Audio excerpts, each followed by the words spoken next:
Conversation by Ella Wheeler Wilcox. We were a baker's dozen in the house, 6 women and 6 men besides myself, and all of us had known those benefits supposed to come from school and church and brush and pen, and opportunities of being thrown in contact with the cultured and the gifted people of the day. Being the 13th one among 6 pairs, I deemed it wise to keep apart and let the others have their say.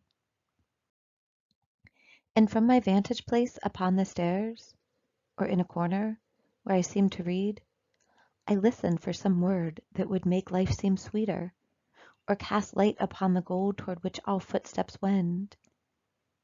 And this was what I heard.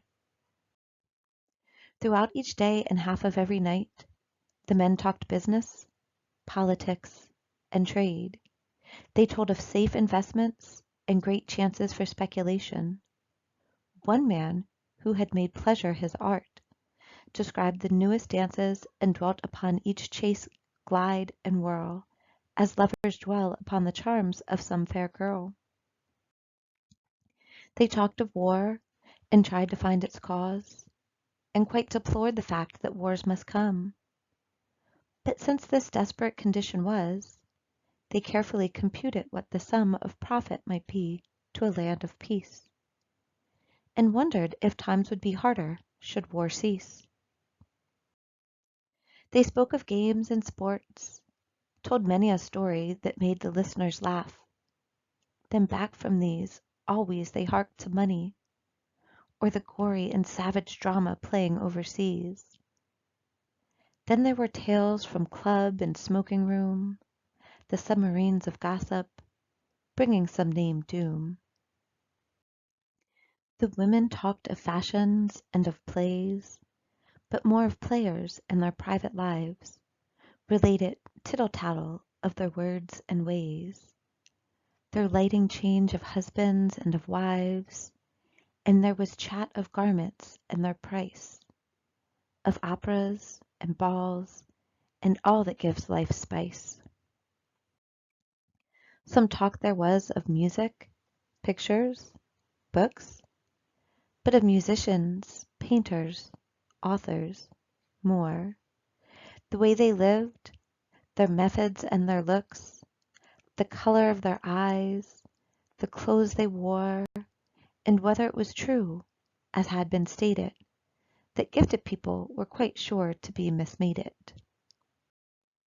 They talked of servants, menus, and disease, and operations.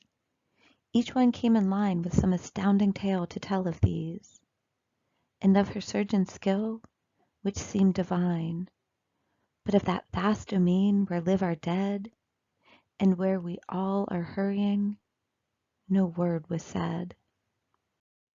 When we know that goal awaits each one of us little further on, when we know how an ever-increasing company of friends is gathered there, why do we not speak of it in our daily conversation? Why do we not familiarize our minds with thoughts of worlds unseen? There are many beautiful things to be learned of that country.